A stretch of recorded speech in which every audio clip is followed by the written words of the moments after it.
Data types in Java, data types in Java.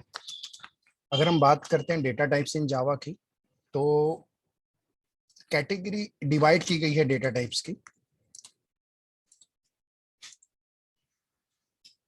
Category इस तरह से डिवाइड किया गया है कि एक इंटीजर कैटेगरी आएगी,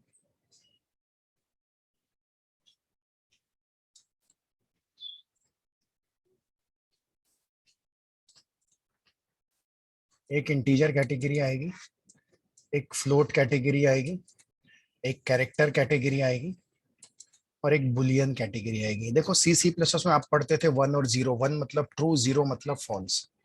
यहाँ पर जो कैटेगरी डिवाइड की गई है वो कुछ इस तरह से है।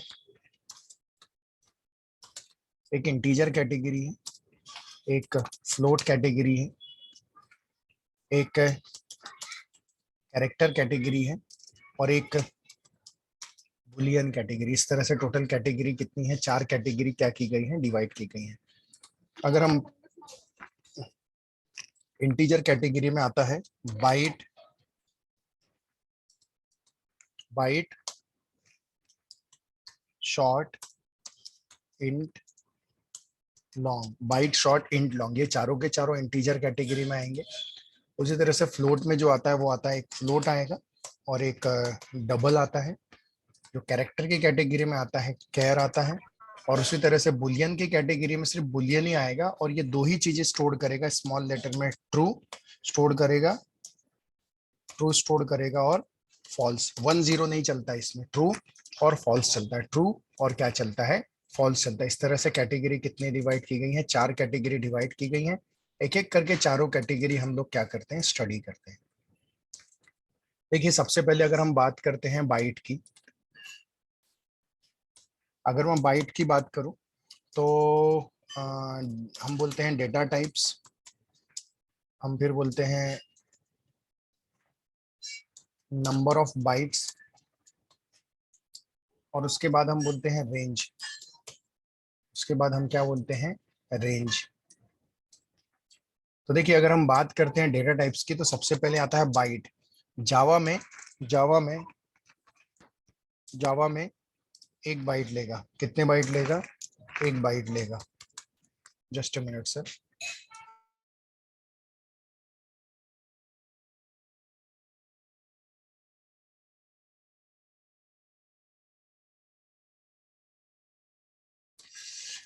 बाइट एक बाइट लेगा और इसकी जो रेंज है, इसकी जो रेंज है, सॉरी, इसकी जो रेंज है वो होगी एक बाइट लेगा जीरो से लेके, जीरो से लेके 255, इसकी क्या होगी? रेंज होगी। उसी तरह से बाइट के बाद जो आता है शॉर्ट आता है। शॉर्ट जावा में, शॉर्ट जावा में दो बाइट लेता है, शॉर्ट जावा में दो बाइट लेता है और इसकी जो रेंज है -32,768 से लेके प्लस प्लस 32,767 तक लेगा। उसी तरीके से बाइट शॉर्ट इंट जो लेता है, इंट लेता है जावा में, याद रखना सी सी प्लस प्लस में दो बाइट लेता था लेकिन जावा में इंटीजर चार बाइट लेता है। जावा में इंटीजर चार बाइट लेता है, उसकी जो रेंज होती है -2147483648 से लेके +2147483647 तक होती है। ये उसकी रेंज होती है। किसकी? इंटीजर की क्या होती है? रेंज होती है। Positive value as well as negative value की जो मैंने आपको रेंज बताया। उसी तरह से उसके बाद होता है लॉन्ग। तो लॉन्ग जो लेता है सर वो 8 बाइट लेता है, 8 बाइट लेता है, उसकी रेंज भी काफी बड़ी होती है, उसकी रेंज भी काफी बड़ी होती है। रेंज मुझे याद नहीं है लेकिन ये होते हैं डेटा टाइप, ये होते हैं इंटीजर। अब अगर हम आगे बढ़े, अब अगर हम आगे बढ़े तो हम बात करते हैं फ्लोट डेटा टाइप की। फ्लोट जो लेता है जावा में वो भी 4 बाइट ही लेता था, सी प्लस प्लस में भी 4 बाइट लेता है और 4 बाइट लेता है। इसकी जो रेंज है -3.4 एक्सपोनेंशियल ऑफ 38 से लेके, 38 से लेके +3.4 एक्सपोनेंशियल ऑफ 38 तक होती है। ये उसकी रेंज होगी। उसी तरह से डबल, डबल जो होगा वो लेगा 8 बाइट। कितने बाइट लेगा? 8 बाइट लेगा। और इसकी जो रेंज होगी वो होगी -1.7 -1.7 एक्सपोनेंशियल ऑफ 308 से लेके प्लस प्लस 1.7 एक्सपोनेंशियल ऑफ 308 तक होती है। इनकी रेंज नहीं बदली, वही है, इनकी रेंज नहीं बदली, वही है। उसी तरह से कैरेक्टर, मैं बताना चाहता हूँ कैरेक्टर जिसको हम कैर बोलेंगे। कैर जावा में 2 बाइट लेता है, याद रखिए जावा में 2 बाइट लेता है। सी प्लस प्लस में 1 बाइट लेता था। और आपको अगर मैं बता दूं कि जावा सी प्लस प्लस में आस्की वैल्यू का कंसेप्ट है। ASCII stands for American standard code for information interchange. लेकिन जावा में आस्की वैल्यू तो है, लेकिन Java follow the concept of universal code follow करता है। Java follow the concept of universal code. Universal code होने के कारण क्या होता है कि हर कैरेक्टर का एक यूनिवर्सल कोड होता है। आप देखते हैं आज की डेट जावा में एक कंसेप्ट है जिसको बोला जाता है इंटरनेशनलाइजेशन। इंटरनेशनलाइजेशन तो क्या होता है ना, ऐसे केस में आप आज के डेट में देखते हो आपको जितनी भी वेबसाइट मिलते हैं, एप्लीकेशन है, तमिल है, तेलुगु है, चाइनीज है, हर हर लैंग्वेज में आपको मिलेगी। Why? Because of this one only they follow the universal code. और इसकी जो रेंज होती है वो होती है जीरो से लेके 65,535 तक होती है। 65,535 होती है। तो ये कैरेक्टर होता है। उसी तरह से नेक्स्ट जो आता है वो आता है बुलियन। मैं आपको बता दूं, बुलियन जो है ना वो एक ही बाइट 1 बिट लेता है। बुलियन जो होता है वो 1 बिट लेता है। और I thought just a minute. और वो दो ही चीजें स्टोर कर सकता है, या तो ट्रू स्मॉल लेटर में, या तो फॉल्स स्टोर कर सकता है। मैं इसके लिए एक सेकेंड।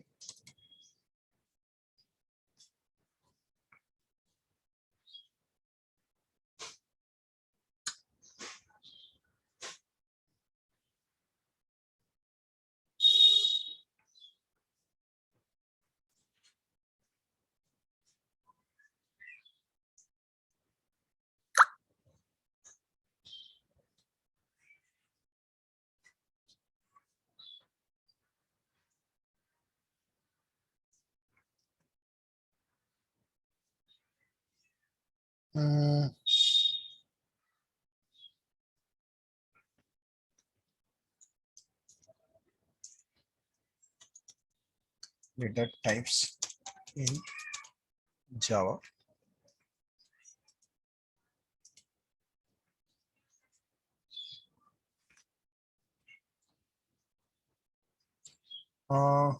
बुलियन ट्रू 1 बिट लेता है, करेक्ट। बिट लेता है, 1 बिट लेता है। Okay fine, so we are correct. तो कितना लेता है? 1 बिट लेता है बुलियन, दैट्स इट। तो ये होते हैं सर डेटा टाइप। और यही डेटा टाइप्स हम क्या करेंगे? यूज करेंगे। यही डेटा टाइप्स हम क्या करेंगे? यूज करेंगे। It is a data types in Java.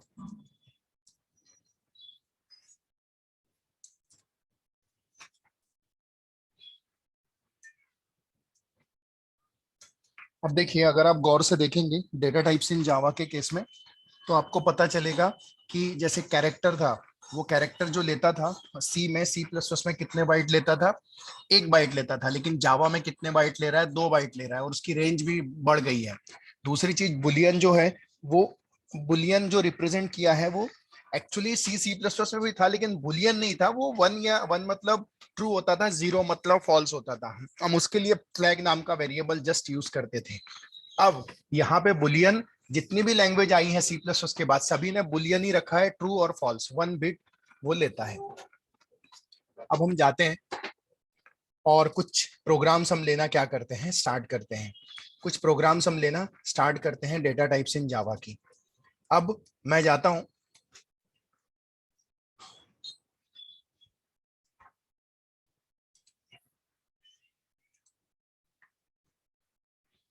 Okay, कुछ प्रोग्राम लेने से पहले मैं आपको कुछ और चीजें बताना चाहता हूँ। तो वो हम देख लेते हैं, फिर हम प्रोग्राम स्टार्ट कर देंगे। क्यों? क्योंकि मैं जावा के अंदर यूज करने वाला हूँ system dot out dot println. तो अब ये इसका इंपॉर्टेंस क्या है और ये कैसे यूज करते हैं, पहले हम थोड़ा सा इस चीज को समझ लें। सर, अगर सपोज मैं एक क्लास लेता हूँ, क्लास सैंपल लेता हूँ, और मैं जाता हूँ, अगर आपको याद होगा मैंने सी प्लस प्लस में भी बताया था, मैंने सी प्लस प्लस में बात की थी, जितनी भी स्टैटिक चीजें होती हैं, जितनी भी स्टैटिक चीजें होती हैं वो क्लास के नाम से क्या होती हैं, रेफर होती हैं। क्लास के नाम से क्या होती हैं, रेफर होती है। मैं ऑलरेडी पढ़ा चुका हूं आपको, लेकिन फिर भी एक बार और बता दे रहा हूँ। FN1 ये एक मेंबर फंक्शन है। सपोज ये सी प्लस प्लस का एक मेंबर फंक्शन मैंने बना लिया, वॉइड ऑफ FN1। उसके अंदर ही मैं एक और बना लेता हूँ, वॉइड ऑफ FN2। ऐसे दो बना लेता हूँ और एक और थर्ड भी बना लेता हूँ, ऐसे तीन मैं बना लेता हूँ। उसके बाद वॉइड ऑफ FN3 मैं लिख लेता हूँ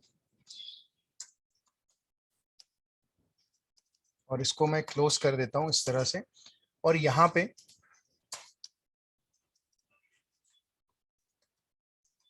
प्राइवेट, सपोज करो यहाँ पे टोटल 40 वेरिएबल्स है। मैं सी प्लस प्लस का कंसेप्ट ले रहा हूँ, 40 वेरिएबल्स हैं, 40 वेरिएबल्स हैं। और जानते हैं यहाँ पे जो भी वेरिएबल्स होते हैं, यहाँ पे जो भी वेरिएबल्स आप देखोगे, ये सारे के सारे, ये सारे के सारे जो वेरिएबल्स होते हैं ना, इन वेरिएबल्स को बोला जाता है, इन वेरिएबल्स को बोला जाता है object, object dependent member variable. Object dependent क्या बोला जाएगा, member, object dependent member variable. मतलब इनकी डिपेंडेंसी किस पर होगी, ऑब्जेक्ट पर होगी। किस पर होगी, ऑब्जेक्ट पर होगी। मतलब कल को चल के जितनी बार ऑब्जेक्ट डिपेंडेंट मेंबर वेरिएबल बोला जाता है, या इन्हें ही बोला जाता है इंस्टेंस वेरिएबल भी बोला जाता है। ये हम काफी अच्छे से सी प्लस प्लस में पढ़ चुके हैं सर। इंस्टेंस वेरिएबल भी बोला जाता है और इन्हें ही बोला जाता है non static member variable, non static member variable. Sir मैं आपको बताना चाहता हूं, जैसे ही मैं सैंपल क्लास का ऑब्जेक्ट बनाऊंगा, जैसे सी प्लस प्लस में बनाते थे क्लास सैंपल S1 इस तरह से बनाऊंगा, कॉमा S2, तो मैं बताना चाहता हूं S1 नाम का S2 नाम के कितने ऑब्जेक्ट बनेंगे, दो ऑब्जेक्ट बनेंगे। एक बनेगा S1 और एक बनेगा S2। ऐसे कितने ऑब्जेक्ट बनेंगे, दो ऑब्जेक्ट बनेगा।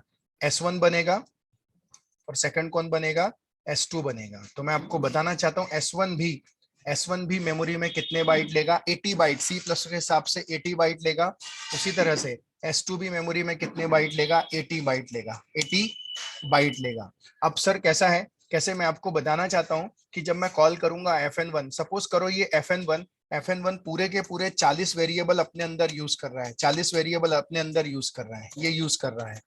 उसी तरह से FN2 भी 40 के 40 वेरिएबल, 40 के 40 वेरिएबल क्या कर रहा है, यूज कर रहा है। लेकिन जो FN3 है वो एक भी वेरिएबल का यूज नहीं कर रहा है, एक भी वेरिएबल का वो क्या नहीं कर रहा है, यूज नहीं कर रहा है। तो ऐसे केस में आप देखिए सर, मुझे अगर किसी को भी कॉल करना होगा, अज्यूम करो मुझे अगर FN1 को कॉल करना पड़ेगा तो S1 डॉट FN1 में कॉल कर लूंगा।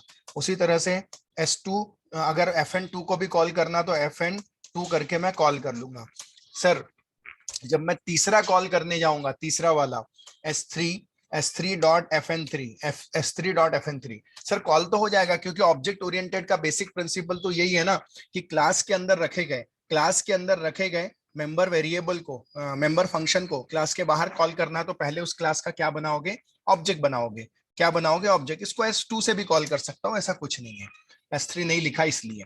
अब मुझे बताइए सर, जब मैंने स्पीकर ऑन रखी है सभी लोग, और मैं पूछ रहा हूँ, बता सकते हैं इमीडिएटली, मुझे बताइए जब मैं FN1 का यूज कर रहा हूं तो ऑब्वियस है उसके अंदर जो 40 वेरिएबल है, जैसे ही ऑब्जेक्ट कॉल करने आएगा वो वेरिएबल बोलेंगे भैया मेमोरी लेके आए हो, ऑब्जेक्ट बोलेगा हाँ लेके आया हूँ, तो वो कॉल हो जाएगा। FN2 बोलता है भैया मेरा प्रॉब्लम नहीं है, मैं तो बहुत गरीब हूँ, मेमोरी किसको लगती है, मेरे अंदर रखे गए मेंबर वेरिएबल को, तो वो भी क्या मांगेंगे, मेमोरी मांगेंगे।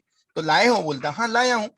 तीसरी बार जब FN3 कॉल होता है तो वो एक भी वेरिएबल यूज नहीं कर रहा है, लेकिन फिर भी ऑब्जेक्ट अगर कॉल करने आएगा तो वो पूरी 80 की 80, 80 की 80 बाइट लेके आएगा। लेकिन मुझे बताओ क्या FN3 में एक भी बाइट का यूज हुआ, no sir.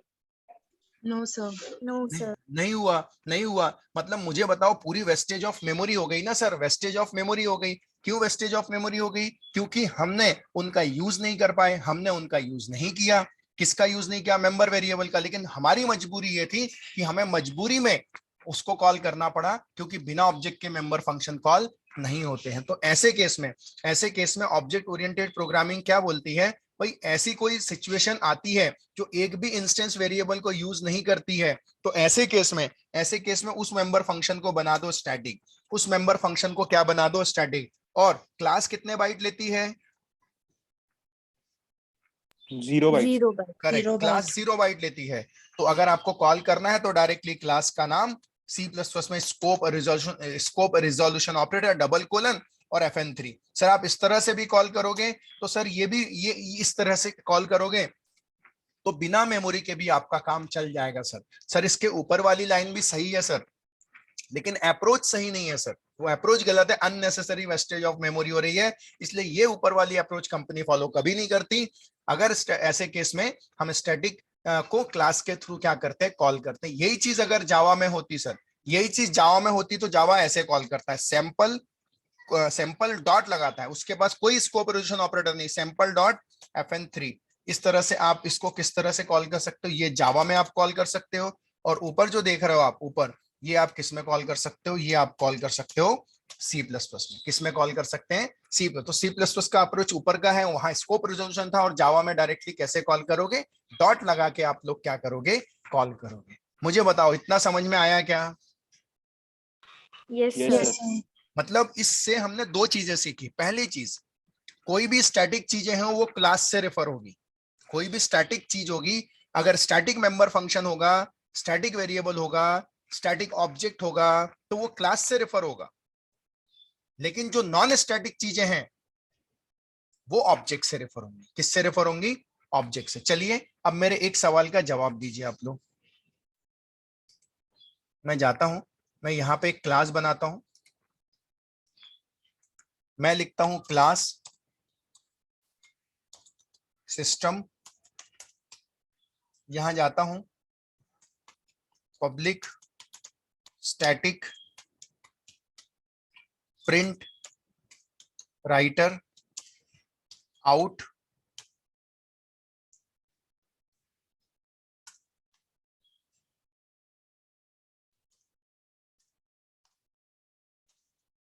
Class print writer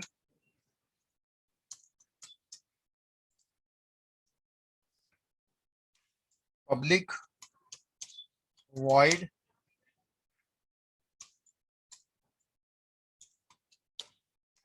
println।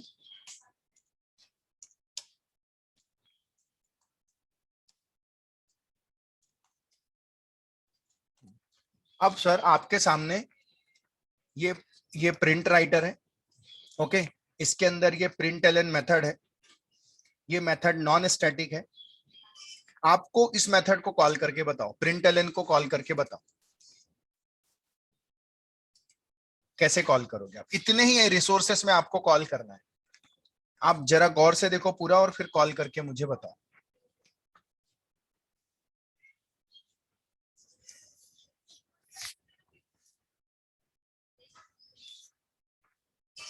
println method को कॉल करके बताओ।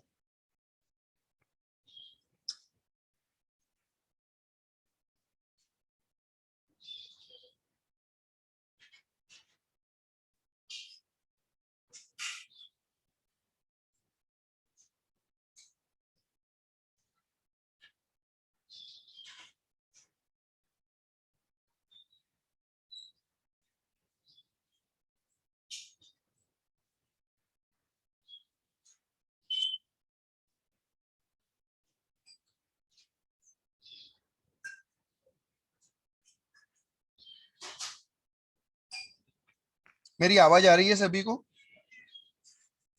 Yes, sir. Yes, sir. हाँ, println एक मेथड है, मतलब मेंबर फंक्शन है, क्लास है, प्रिंट राइटर है, ओके। ये सिस्टम नाम की क्लास है। तो टॉप से लेके बॉटम तक देखो और मुझे println को कॉल करके बताओ मैं क्या करूं।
बोलो सर, कुछ तो बोलो, कोई तो बताओ।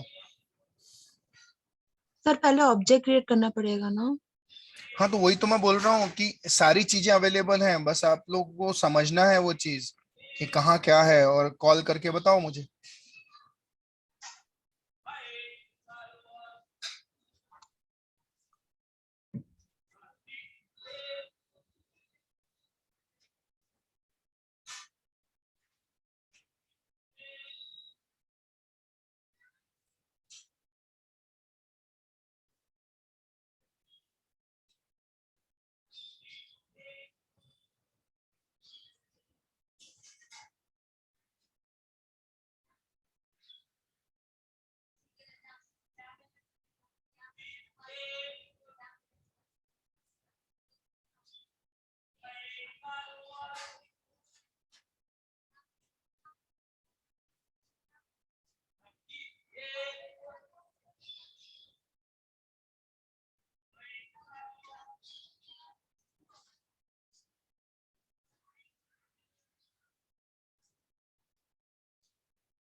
सर आपको कहीं ऑब्जेक्ट दिख रहा है क्या प्रिंट राइटर का?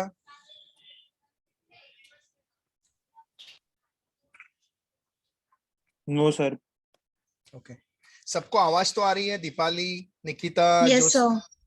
सिमी। यस। ओके। देखिए कैसा है सर, अगर आप गौर से देखेंगे तो प्रिंट राइटर देखो, ऊपर दिख रहा है आपको प्रिंट राइटर क्लास है, और क्लास के यस सर। सामने लिखी गई चीज क्या होती है? ऑब्जेक्ट होती है sir. Print writer, print writer class है, उसके सामने लिखा गया ऑब्जेक्ट है। क्या है? ऑब्जेक्ट है। तो भाई मैं जाऊंगा और मैं लिखूंगा out dot print Allen. Out dot print Allen कैसे? प्रिंट राइटर देखो, क्लास के अंदर रखी गई किसी भी मेथड को क्लास के बाहर, क्लास के कॉल करना है तो कैसे कॉल करते हो? ऑब्वियस सी बात, ऑब्जेक्ट बना के। तो प्रिंट राइटर का ये क्लास है तो उसके सामने लिखेगा क्या हो गया? ऑब्जेक्ट।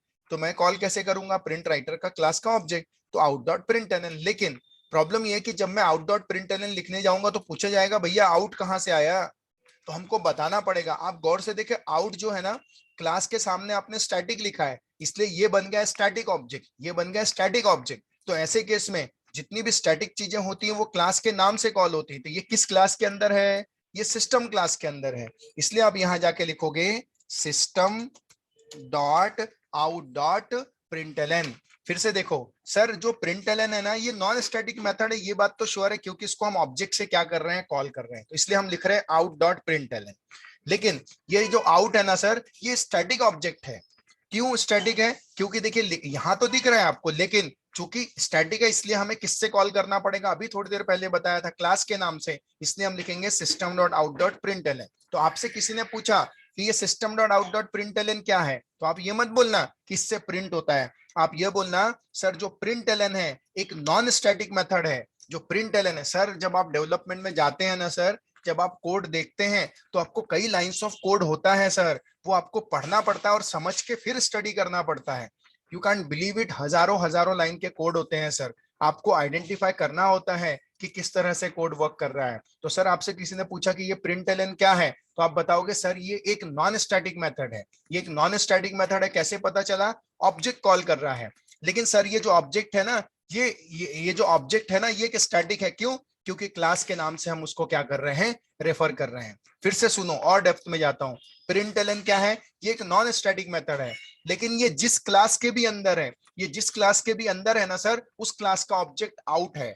उस क्लास का ऑब्जेक्ट क्या हमें नहीं पता। इस लाइन, ये लाइन देख के हमें थोड़ी पता चल रहा है कि उस क्लास का नाम प्रिंट राइटर है। हम इतना बोल सकते हैं प्रिंटलन एक मेथड है जो किसी क्लास के अंदर है, लेकिन उस क्लास के ऑब्जेक्ट का नाम आउट है। और आउट जो है वो स्टैटिक ऑब्जेक्ट है। क्यों? क्योंकि क्लास के नाम से क्या हो रहा है? रेफर हो रहा है। आ रहा है समझ में? Yes yes sir. Sir. Yes sir. अब देखिए, अगर मैं लिख दूं कि system system dot in dot read, system dot in dot read, अगर हम बात करते हैं system dot in dot read की, तो फिर वही बात आती है। रीड क्या है सर? रीड एक नॉन स्टैटिक मेथड है। किस क्लास के अंदर है? हमें नहीं पता सर, उस क्लास का नाम हमें नहीं पता, लेकिन हाँ उस क्लास के ऑब्जेक्ट का जो नाम है वो इन है, वो इन है। लेकिन सर इन जो है ना वो स्टैटिक ऑब्जेक्ट है, क्यों है? क्योंकि वो किससे रेफर किया जा रहा है? क्लास के नाम से रेफर किया जा रहा है सर। किसके नाम से रेफर किया जा रहा है? क्लास के नाम से। तो सर इस तरह से आप कोड देखोगे तो आपको ये चीजें समझनी पड़ेगी सर, ये चीजें समझनी पड़ेगी। रीड क्या है? रीड एक ऑब्जेक्ट है, ये ओके सॉरी, रीड एक नॉन स्टैटिक मेथड है। उसका वो किससे नॉन स्टैटिक क्यों है? क्योंकि ऑब्जेक्ट कॉल कर रहा है, हर चीज का आंसर है। रीड क्या है? एक नॉन स्टैटिक मेथड है, क्यों? क्योंकि ऑब्जेक्ट कॉल कर रहा है। लेकिन ये जो ऑब्जेक्ट है ना सर, ये स्टैटिक है। सर ये कैसे पता चला? क्योंकि उसको रेफर कौन कर रही है? क्लास। सर सबसे पहली बात, ये क्लास है, ये कैसे पता चल रहा है? सर मैंने आपको कल ही नेमिंग कन्वेंशन पढ़ाया, जावा में क्लास का नाम हमेशा किस में लिखा जाता है? कैपिटल में लिखा जाता है। कल को चल के आपसे पूछा जाएगा math dot SQRT, math dot SQRT, किसी ने आपसे पूछा सर ये क्या है? सर ये ये सॉरी, ये एक स्टैटिक मेथड है। मेथड क्यों है? क्योंकि ओपन क्लोज ब्रैकेट है। स्टैटिक क्यों है? क्योंकि क्लास के नाम से रेफर कर रहा है। ये क्लास कैसे पता चला? क्योंकि एम क्या है? कैपिटल है। सर आ रहा है समझ में? कंसेप्ट जा रहे हैं दिमाग में? Yes sir. Yes sir. सभी की आवाज आनी चाहिए मुझे, ऐसा नहीं है। Okay fine. तो यस मुझे सर। बताओ इतना समझ में आया? ओके यहां तक क्लियर है कि क्योंकि क्या है, हम बार बार system dot out dot println use करेंगे। तो सर मुझे इसमें बिल्कुल इंटरेस्ट नहीं है कि system dot out dot println print करता है, ये तो सबको पता है। लेकिन ये क्या है? तो प्रिंटलन एक नॉन स्टैटिक मेथड है। कैसे पता चला? ऑब्जेक्ट ने कॉल किया है। सर ये इस प्रिंटलन किस क्लास के अंदर है? सर हमें कुछ पता नहीं है, लेकिन हमें ये पता है कि उस क्लास का ऑब्जेक्ट आउट है, क्योंकि वही कॉल कर रहा है। और यही प्रिंसिपल बनाया गया कि उसी क्लास का ऑब्जेक्ट कॉल कर सकता है। लेकिन ये जो ऑब्जेक्ट है ये स्टैटिक है, क्यों? क्योंकि क्लास के नाम से क्या हो रहा है? रेफर हो रहा है। सर ये क्लास कैसे पता चला? सर नेमिंग कन्वेंशन ना, एस किस में लिखा जाता है? पहला वर्ड क्लास का कैपिटल लेटर्स में लिखा जाता है। तो सर आज के बाद में जो system dot out dot println use करूंगा तो आपको पता होना चाहिए कि system dot out dot println क्या है। सर यहां तक क्लियर हुआ सभी का? Okay yes sir. ओके, चलिए हम आगे बढ़ते हैं। आगे हम जाते तो हमारा जो टॉपिक चल रहा था वो डेटा टाइप्स ही चल रहा था, तो हम डेटा टाइप्स ही कंटिन्यू करते हैं। ओके, डेटा टाइप्स में अगर हम जाएंगे सर तो जस्ट एक प्रोग्राम में लेता हूं, जैसे class example1 public static void main. आपको मैंने बता चुका हूं ये लिखना जरूरी है और यही मेथड लिखना जरूरी है। किसी ने आपसे पूछा क्या एक क्लास के अंदर एक से ज्यादा मेन मेथड हो सकती है? आपका आंसर हमेशा हाँ ही होगा। बस इसी नाम की सेम मेथड नहीं हो सकती, कहीं ना कहीं उसके कुछ ना कुछ प्रोटोटाइप क्या होंगे? अलग होंगे। ये चीज आपको याद रखना है सर। अब मैं जाता हूं यहाँ पे और मैं यहाँ लिख लेता हूं byte B is equal to 1 2 short s is equals to 123 int I is equals to 1 2 3 4 long L is equals to 1 2 3 4 5। Okay अभी इतना ही लेते हैं और हम प्रिंट कर देते हैं system dot out dot println. मैं जाता हूं, मैं इसको कॉपी कर लेता हूं एज इट इज। यहां लिख लेता हूं बी, यहां लिख लेता हूं एस,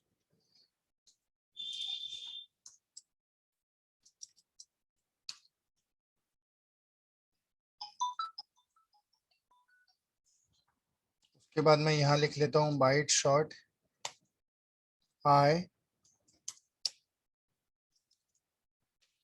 इंट लॉन्ग। ओके इस तरह से मैं इस प्रोग्राम को बनाया, मैं कॉपी करता हूं और मैं जावा में रन करने की कोशिश करता हूं। हम जाते हैं और हम इस प्रोग्राम को सेव करते हैं, सेव करने जाते हैं जावा प्रोग्राम 2022। हमारा सबसे पहला जो फोल्डर हम बना लेंगे, चूंकि हमारा डेटा टाइप्स चल रहा है तो हम जाएंगे डेटा टाइप्स इन जावा।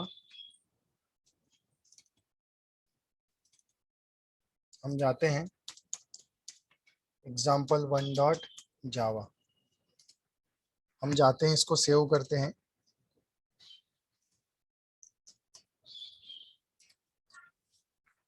और हम जाते हैं डी ड्राइव में,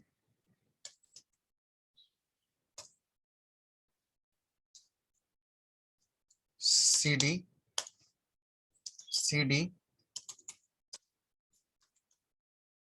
java c example1.java, कंपाइल करते हैं और इंटरप्रेट करते हैं जावा स्पेस देके example1। देखिए आउटपुट हमारा आ गया, जो हमने इनपुट दिया था वो हमारा आउटपुट आ गया। इस तरह से हमारा पहला प्रोग्राम जो है वो जावा का रन हो जाएगा और इस तरह से आउटपुट आ जाएगा। तो आज हम इतना ही लेते हैं। बेसिक एक प्रोग्राम हमने लिया, हमने थोड़े से पढ़े कंसेप्ट कि system.out.println क्या होता है और हमने इंट्रोडक्शन ऑफ डेटा टाइप्स देखा। लेकिन हाँ, नेक्स्ट लेक्चर काफी इंपॉर्टेंट है क्योंकि हम देखेंगे डेटा टाइप्स इन जावा में डिफॉल्ट डेटा टाइप क्या होता है और टाइप कास्टिंग क्या होती है। ये अपकमिंग लेक्चर्स में हम पढ़ेंगे। तो आज के लिए हम इतना ही लेते हैं।